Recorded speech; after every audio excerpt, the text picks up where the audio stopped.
Well, hello everyone. You pressed play today. Yep. You did that, and we're so happy you did. So how you doing? Well, Steve. That's not gonna work. Well, I just paused our podcast because I told Steve, I'm like, Steve, you have to banter with me. You have to ask me questions and then, lead in questions and stuff, because I have a story that I want to start this podcast episode with. So that was his valiant attempt. That's me. Knight in shining armor. I cannot control this guy. Oh, my goodness. Well, here's my story. I was just going to say, after you asked how I was doing, that I'm very happy to be alive today. I'm also glad you are alive today. Are you wondering why I'm happy to be alive today? I mean, I'm happy to be alive every day.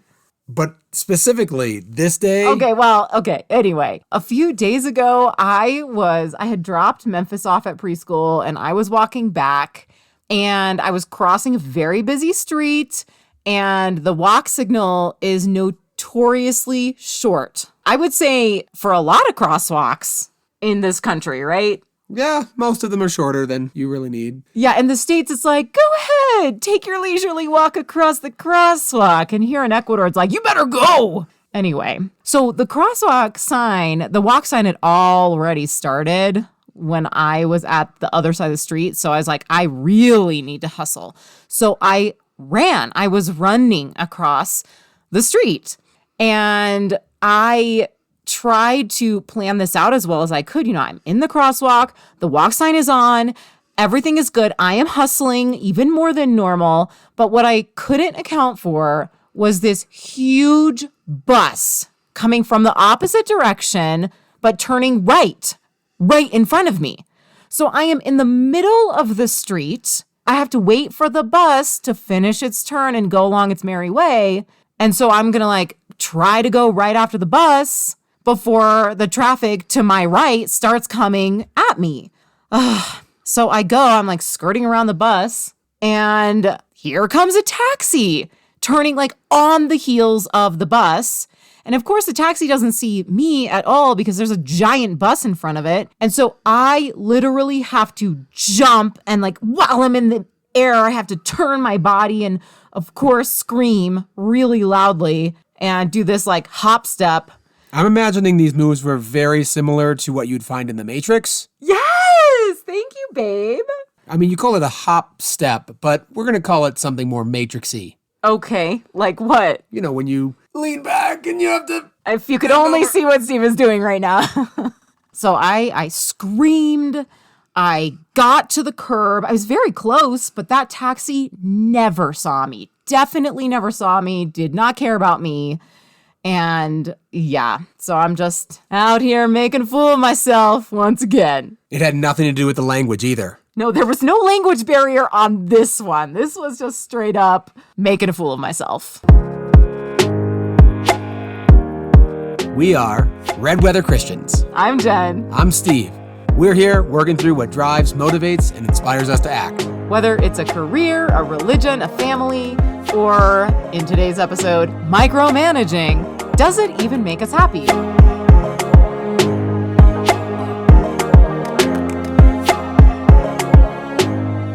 So, Jen. Yeah, Steve? Figuring this relates more to your life than mine.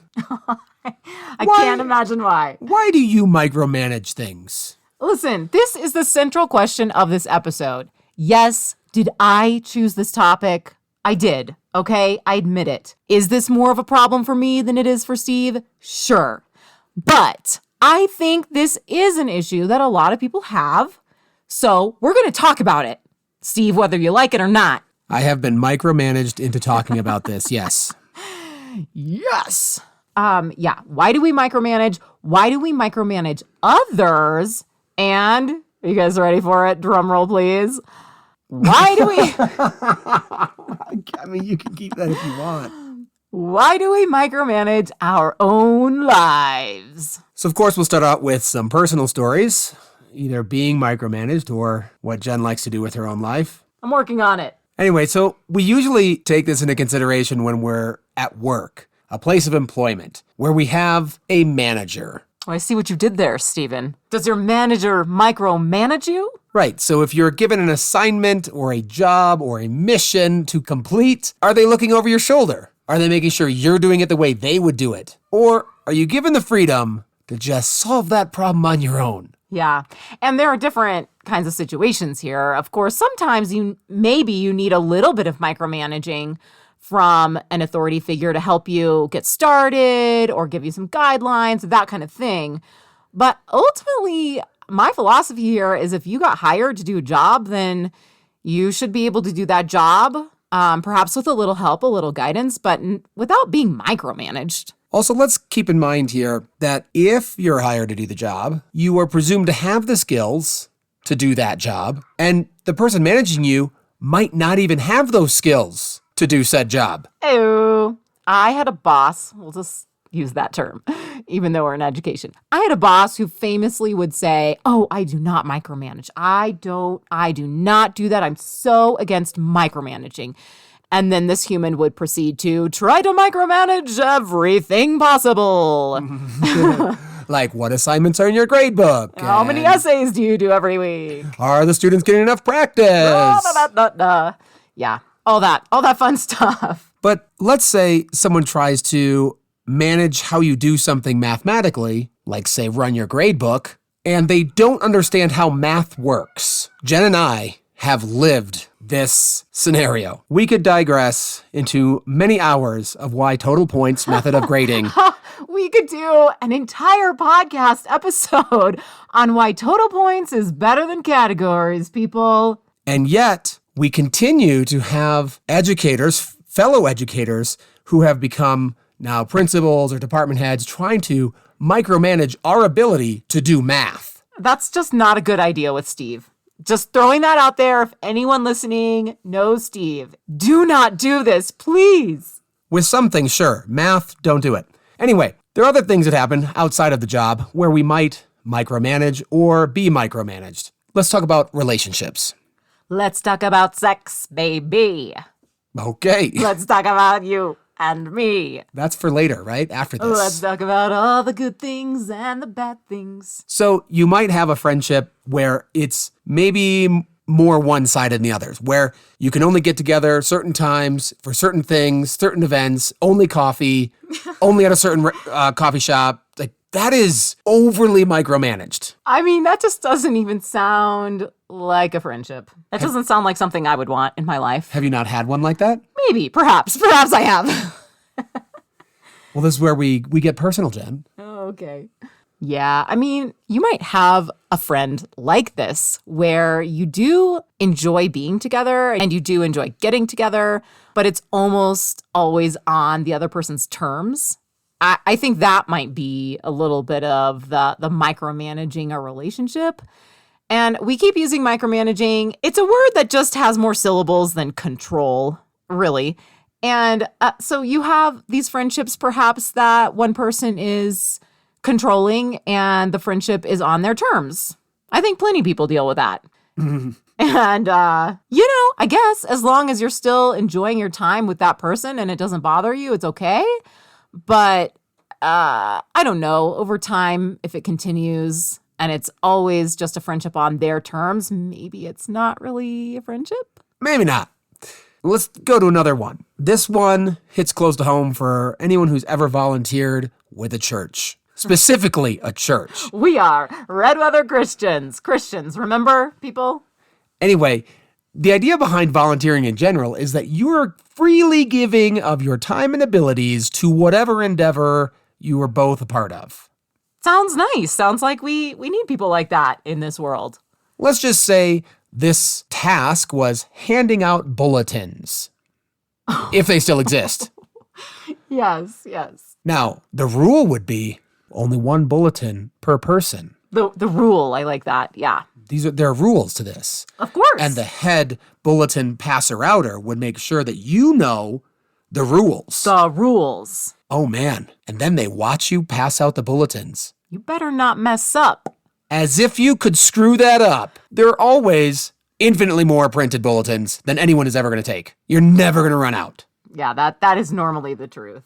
And it's just not a difficult job. Are you saying this because it's happened? Has this happened to you? Has somebody said like, hey, Steve, yeah, I noticed that you actually slipped a couple of bulletins to that one person over there, and we're going to need to talk about that. And did you get the memo about the TPS reports? I'm trying to be a little bit more general. I don't know if this has specifically happened to me, but I'm imagining that when I was a middle schooler volunteering for things, and I might have passed out bulletins, that there was somebody looking over my shoulder because I was only 12 and passing out pieces of paper to people walking through the door was a little bit difficult. Okay. And the other thing I want you to remember about this is whether that's true or false, real or imaginary scenario, there are situations where volunteers are treated like idiots. Yes. For lack of a better word. And let's be honest, volunteers are an asset. They are free labor. Yeah, you should probably treat them well. So when you treat volunteers poorly, they just leave. Peace out. And when you treat a volunteer poorly, they don't just leave from volunteering, they might leave that church altogether. Right. We could dive into all that too with just being a human in a church and feeling like you're being micromanaged. But we won't right now. And again, not that the case with the passing out of bulletins is that tricky, but if you have a volunteer willing to do the job, whether they know it well or not, I'll give my own example of running the soundboard. Didn't really know how to run a soundboard, probably could do it, but definitely would be willing to take some pointers. However, when someone who I know has less skill at it than I do tries to help me or tries to tell me, did you try that? And be like, wow, that is illuminating. I never even thought of that. Yeah, no, it's like tech support and you're having a problem with your iPad or whatever. And it's always like, well, did you power it down and power it back up? It's like, yes, I did. I did that. One of the first things I did was that. You have to jump through those hoops, even though you jumped through all those hoops so many times that you finally got to the point you had to call a call center.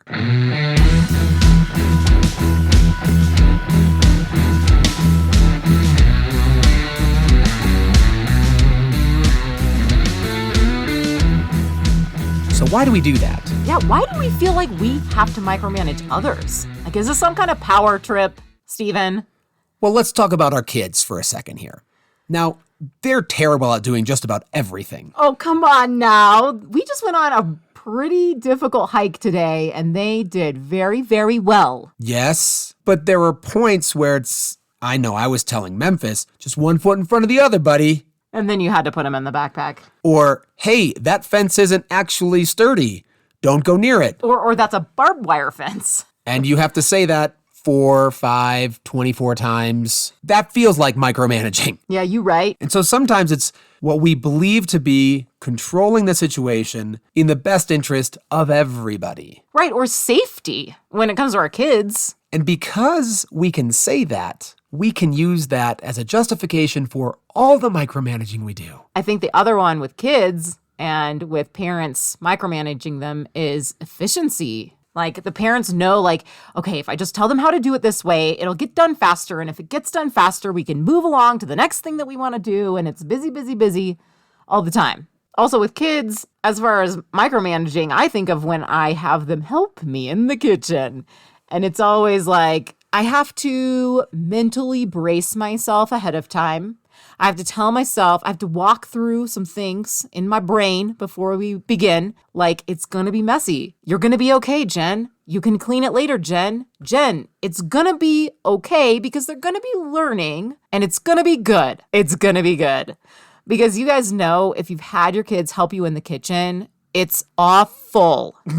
Awful. And good. But you know it's good for them and you know it's helping them, like just bringing them into the process is a good thing and helping them understand how cooking works is a good thing. All the good things. It's just when you are a human who is already stretched for time and you're already feeling a little stressed in your own life or that you just have a very limited amount of time, doing those things is difficult because it always takes longer. And then cooking is just a huge mess, like hurricane comes through the kitchen. And yet, with kids in particular, if you do this right, a lot of times they will ask you how to do that thing you've asked them to do. Or they'll ask, how much flour do I need? And they'll be holding different measuring cups and like this one or this one. And that's the beauty right there. That's the catch, that you're not micromanaging if they ask for it. They ask for it. They're asking for it. Yeah. Well, I was also thinking, though, kind of on the flip side, that sometimes my firstborn, especially our firstborn, he likes to know exactly how to do everything before he tries anything, which can also be a bad thing. So he'll be like, how exactly do I do this? And I'm like, just do your best. And I don't give him guidance, and I let him do it. Certain things, not everything, of course, but like cracking an egg, I'll kind of let him see me do it maybe, and then just be like, do your best. And he's so frightened. I don't know of what, like getting a shell in there or making a mess, spilling it on the counter and not putting it where it needs to go. I don't know. But sometimes I just have to say, just do your best and forget the rest. Thanks, Paw Patrol. So why do we do this with other adults? Or our students, right? Don't we do this? Like teachers do this with their students, and it's kind of the worst. And I tried to be very mindful not to ever be that kind of teacher. Or it's like, give them guidance, give them enough guidance so that they can do the assignment without literally walking through every step with them. Anyway, we try. Right. So we worked with high school age students, so that was a little bit more responsibility on their part.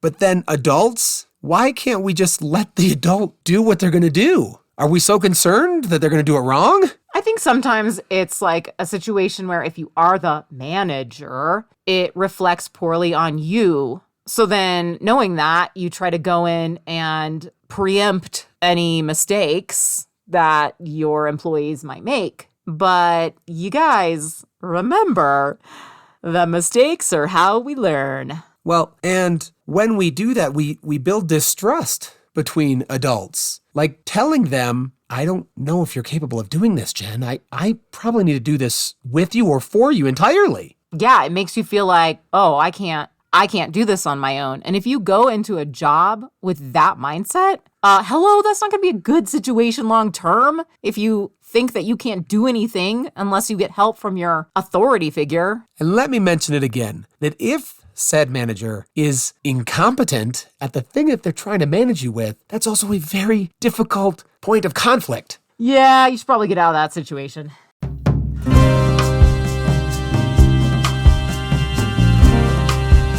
Okay, but that's all kind of basic stuff, you know, like why do we micromanage others? Why are we being micromanaged? Like this happens. It's pretty normal, I'd say. But then here's the real question. You ready for it, Steve? Almost. Why do we micromanage ourselves? This seems totally counterintuitive because micromanaging has a negative connotation. Am I right? Like we don't want to be micromanaged. We know that it's a bad thing. But here we are in our own lives, micromanaging ourselves. I'd like to add that in this case, sometimes we feel like we can't even do the general managing of life. Yikes. We can't do all the big things. It's too overwhelming. And so micromanaging makes us feel like we're doing something. Like, are you talking about the minutia? Yes. Yeah. Yeah, this is like, I feel like we need to come up with some kind of phrase for this that uses emails. Because I think it's always emails, right? Like, that sucks up your time. Like, answering this email, forwarding this email, email. And then it's like, oh my gosh, where has my workday gone? But you've done so many things. So many emails. But anyway, we do this in other ways too, as far as micromanaging our own lives. Yeah, I mean, I think it's the semblance of control. We like to feel like we're in control, and we think that we are. But here's the big secret, everybody. We're not. We're not in control. Like, I thought I was in control crossing that crosswalk, and I was not. Had I not done my Matrix move, I would have gotten hit by a taxi and died. Whoa. Well, that's a slippery slope there. Death. It always goes straight to death. Maybe maimed, but maybe not dead. A great example of this is any time you have done something with your diet. Aw, yeah. This one makes me sad because so many people fall into this trap of like, oh, if I just follow this diet, everything will be better, you know? Which, if you've talked to Jen long enough, one of the main things for dieting is sleep. I mean, I wouldn't call it dieting. I don't even like that word. I don't want to use it. But yes, I've mentioned it before. I'll mention it again. Number one for your health is getting enough sleep. Sleep is number one. Nutrition is number two. Exercise is number three. Is there a distance between those first, second, and thirds? I don't know. Listen, let's just keep it simple, okay? Get enough sleep, step one.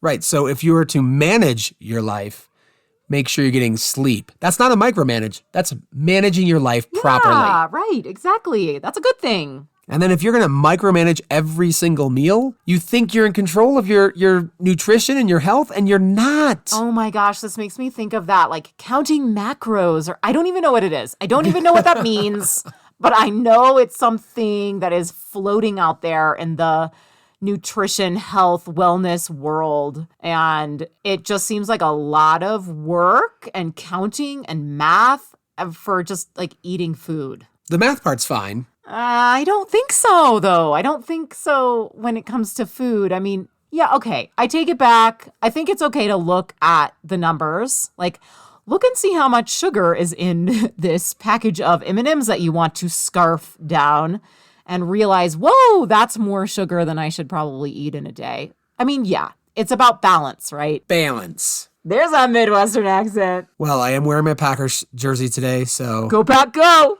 Hey, did I say it right? You did. And yes. We met, just to reference our other episode, we did meet another Packers fan on our hike today. Yes, we did. He uttered the words, go Pack, go. I heard it. Yeah. So, I was wearing a hat at that time that told everyone I'm a Packers fan. Yeah, it was great. The other reason I think that we inadvertently or advertently, maybe, micromanage our lives is because it's pretty easy to do with the technology that is available to us. We have this thing called data made for private use. I like to call this by its acronym name, DIMPOO.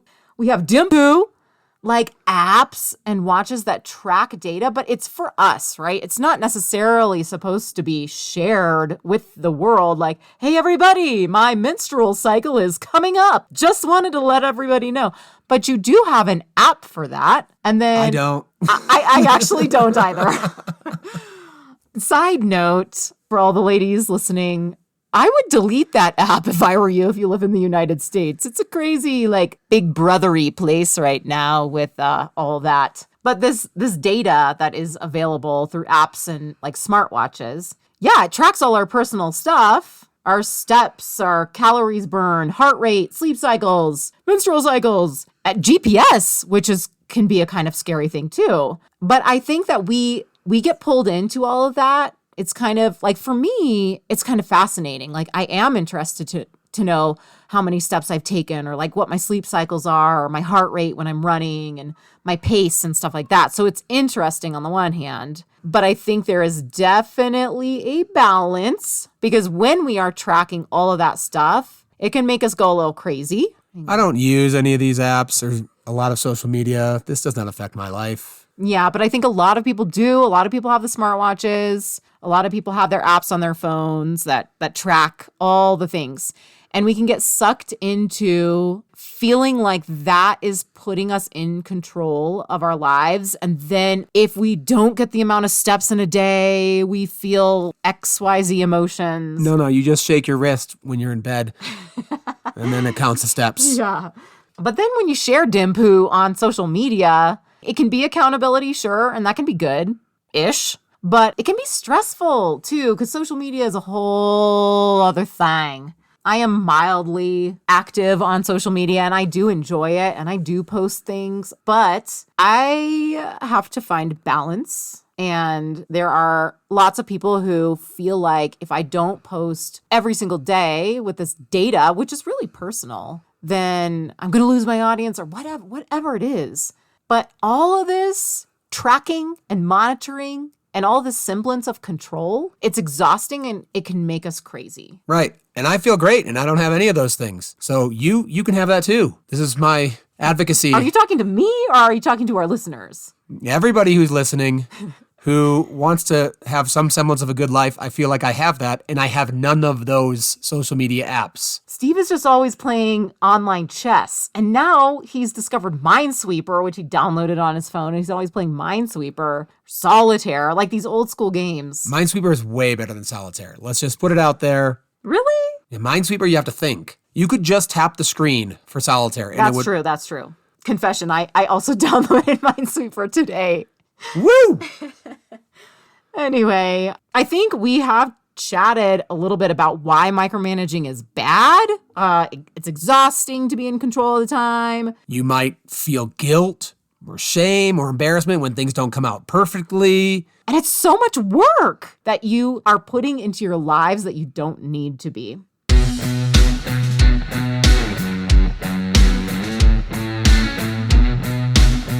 Which makes me think, have you heard of quiet quitting, Steve? I think you mentioned it to me. Okay, yes, I had mentioned it to you, Steve. I was trying to banter again, okay? That's how I Trying do. to do a podcast with Steve. Come on, I dare you. So, I don't know, maybe we could take a little application from quiet quitting. Quiet quitting is the idea of doing only what is required of you at your job, which can be good or bad. Again, there's balance, but it's all about not going above and beyond. Now, I do think that there is a time and place in your job to go above and beyond. I think that can be an okay and good thing. When is that? Give me an example. Perhaps when you are trying to work your way up in a company and you want to show them like, I am dedicated, and you have the time to do that, and it's not taking you away from like your kids or other things that are more important or whatever. And that's like the time in your life, and you want to put in that work and you want to do that, and it makes you happy. Okay. I'm not sure if that covered it. But anyway, on the other side of it, it's the idea of just doing what's required. And I think we could take a little application of that to our micromanaging our own lives. Because who is asking us to do this? Who is telling us, who is micromanaging us to micromanage our lives? Nobody. Yeah, so stop doing it, maybe. Maybe just try. I don't know. You can do the bare minimum, which is have an open Facebook account where people can contact you if that even matters. Steve is referencing his own account here. So I do have one social media account. Yes. But just to clarify, we are not saying that you shouldn't go above and beyond in your own lives. I mean, hello, like we want to live a great life. We want to enjoy it to its fullest. We want to be great parents. We're just saying that maybe ease up on that control element of it. And the social media accountability. I will have to admit I'm on one other technically social media account. It's called Goodreads. We've referenced it. And Friend me on Goodreads. I had to bring this up because it was, I don't know, a couple years ago now, where I told Jen, you have to cut back on the number of books you set for your goal. You can still read 50 books in a year, but stop with the goal setting. Because it was starting to stress me out. I was like, oh my gosh, it's October. I have X amount of books left. I don't know if I'm going to make it. What am I going to do? I'm just like trying to robot read through these pages, and I'm not enjoying the books. I'm just trying to finish them. And it was taking her away from her family. Yeah. So now my goal is 45. No, I told her to get it down to 40. Then she read 45. Then she reset her goal for 45 because she figured she could do that. But I think I'm going to get to 50 this year. It doesn't matter how many you actually read. Set the goal high enough to instill some sort of motivation, but then low enough that you can attain it and not wreck your life. All right, so how can we ease up on micromanaging? Don't have all the apps. Maybe don't wear a smartwatch every minute of the day. If you are a runner, I would definitely suggest running without a watch sometimes. If this elicits gasps from our listeners, you, my friend, need to do this. Because there's a world out there when you're running, or there should be. Get off the treadmill. Is this a metaphorical treadmill? Absolutely. Okay. But also, you didn't need to say it because that kind of ruined it. Sorry. This next point is just don't plan sometimes. I feel like, Steve, you resonate with this one pretty well. I do great at not planning. Yes. I have gotten so much better at not planning. Except that you want me to plan more. I do sometimes. I'm like, Steve, I wish you'd just plan a fun trip for us and just take care of all the details.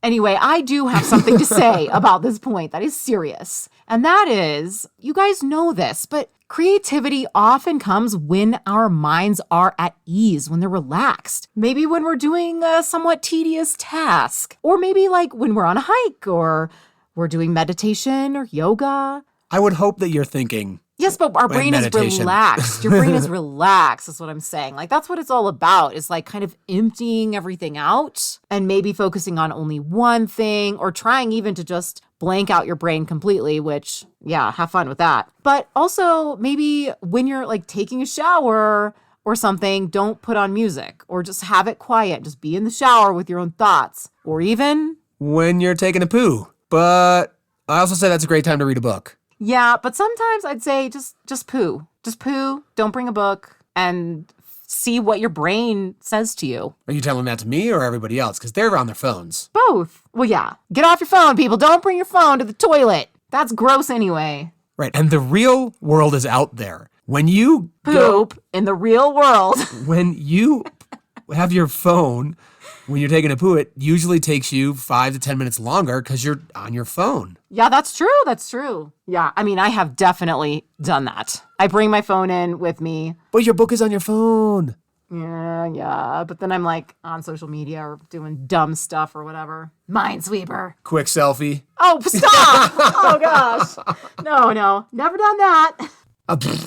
So if you want to avoid micromanaging, but you still feel like there should be some management in your life, like Yes. managers exist. Yes. Someone to Managing just, your own life is a good thing, like knowing what your finances are and all of those things. Yes. Yes. We could spend more time on that. parenting. But essentially taking care of the big things is you're managing life. It doesn't need to be the micromanaging of making sure that my kid eats at least 4 green beans and 3 tomatoes when dinner comes around. Or even like the minute-to-minute scheduling that probably some of us do. It's like, you know what? You have to leave time for life to just happen because it's going to anyway, like the bus. Right. And then in reference to the bus taxi scenario, the communication broke down. The crosswalk communicated to you, cross that street. Do it. Go now. The light and the traffic patterns were communicating to the bus and the taxi, quick, turn right. And so if you think of that in more personal terms, you do want to have open line of communication, which can just be, hey, we're headed to the park. You want to meet us there? Listen, friends, when we stop micromanaging everyone and their brother and ourselves, our brains will be able to relax A little bit more. a little bit more. We might find ourselves thinking about interesting things, Crazy things too. creative things, Like what your dreams are made of. or solutions to problems. Your actual dreams when you're sleeping. Those kind of weird things. Okay. Listen, life is going to come at us no matter what we do. Life is going to come at us like a taxi. You simply cannot control everything. And if you try, you're going to burn out. Wow, wow. We are Red Weather Christians. I'm Steve. And I'm Jen. We hope you'll feel empowered to question the rules you follow Fear mediocrity. and keep the conversation going.